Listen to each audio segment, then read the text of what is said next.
Assalamualaikum warahmatullahi wabarakatuh. Halo semuanya, perkenalkan nama saya Jen Vidora dari kelas 9C Presensi 18. Perlu teman-teman ketahui bahwa hewan juga mengalami perkembangan hidup seperti manusia. Setiap hewan memiliki tahap perkembangan hidup yang dimulai dari perkembangan embrio, proses kelahiran, perkembangan menuju ke kedewasaan, berkembang biak, hingga mengalami kematian. Pada beberapa jenis hewan, telur akan berkembang menjadi hewan muda yang memiliki struktur dan fungsi organ mirip dengan hewan dewasa atau yang biasa disebut dengan imago. Selama berkembang menuju kedewasaan, hewan muda tidak mengalami banyak perubahan pada struktur dan fungsi organ tubuh. Selama berkembang, hewan muda hanya mengalami pertambahan ukuran hingga menjadi lebih besar. Perkembangan hewan tersebut disebut juga dengan perkembangan langsung. Nah, pada jenis hewan yang lainnya, hewan muda memiliki struktur dan fungsi organ tubuh yang berbeda dengan hewan dewasa. Hewan muda tersebut kemudian berkembang melalui tahap tertentu sehingga memiliki struktur dan fungsi organ tubuh yang sama dengan hewan dewasa. Perkembangan hewan yang demikian disebut juga dengan metamorfosis. Nah, metamorfosis inilah yang akan saya bahas dalam video kali ini. Secara singkatnya, metamorfosis adalah suatu proses perkembangan biologi pada hewan yang melibatkan perubahan penampilan fisik atau struktur secara kelahiran atau penetasan.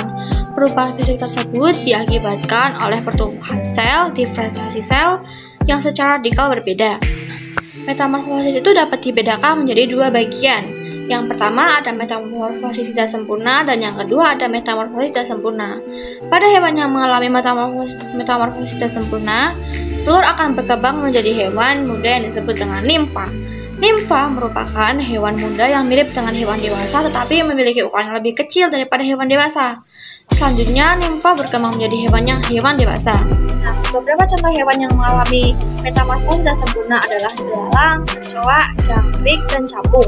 Nah, selanjutnya, pada hewan yang mengalami metamorfosis sempurna, telur akan berkembang biak menjadi hewan muda yang disebut dengan larva. Larva memiliki struktur dan fungsi organ yang sangat berbeda dengan hewan dewasa loh. Pada hewan yang tertentu, misalnya kupu-kupu dan lalat, larva berkembang menjadi pupa atau yang biasa kita kenal sebagai kepompong. Selanjutnya, pupa berkembang menjadi hewan dewasa. Selama berkembang, struktur dan fungsi organ tubuh mengalami banyak perubahan sehingga menjadi hewan dewasa. Beberapa contoh hewan yang mengalami metamorfosis secara sempurna adalah ada katak, lalat, dan kupu-kupu.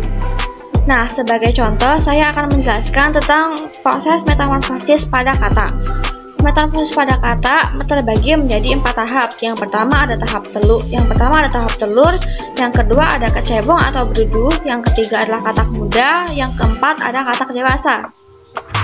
Nah, katak mengalami proses metamorfosis dimulai dari telur. Pertama, katak jantan akan membuahi katak betina. Setelah itu, katak betina akan meletakkan telurnya di dalam kubangan air yang menurut mereka aman. Fase telur berjalan sampai kurang lebih 3 mingguan.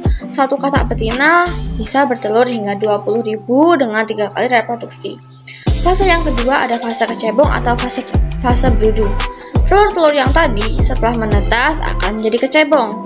Kecebong akan memakan cangkangnya sendiri dan fase ini akan berjalan selama 5 minggu hingga kecebong-kecebong tersebut menjadi katak muda. Fase yang ketiga adalah fase katak muda. Setelah 5 minggu, kecebong-kecebong tadi yang tumbuh menjadi katak muda tidak butuh waktu lama. Dalam waktu 3 minggu, katak muda akan berubah menjadi katak dewasa. Perubahan dari katak muda ke katak dewasa ditandai dengan terbentuknya paru-paru untuk dia bernafas di daratan. Yang keempat ada fase katak dewasa. Tepat 11 minggu setelah telur diletakkan oleh induknya dan mengalami proses metamorfosis, akhirnya berubah menjadi katak dewasa. Katak dewasa memiliki paru-paru yang berfungsi sebagai alat pernapasan di daratan. Kaki-kakinya tumbuh kuat dan memiliki selaput di antara setiap jari-jarinya, sementara ekornya telah benar-benar menghilang. Nah, sebagai contoh, saya akan memberikan informasi tentang metamorfosis pada belalang. Belalang adalah contoh serangga yang mengalami metamorfosis tidak sempurna. Dalam perubahannya, belalang tidak mengalami tahap kepompong atau pupa layaknya kupu-kupu yang melalui metamorfosis sempurna. Metamorfosis belalang hanya melalui 3 tahap. Yang pertama ada tahap telur, yang kedua tahap nimfa, dan yang ketiga ada tahap imago. Nah, sekian video dari saya. Semoga teman-teman dapat paham tentang materi metamorfosis sesuai yang saya jelaskan. Sekian dari saya. Mohon maaf bila ada salah kata. Wassalamualaikum warahmatullahi wabarakatuh.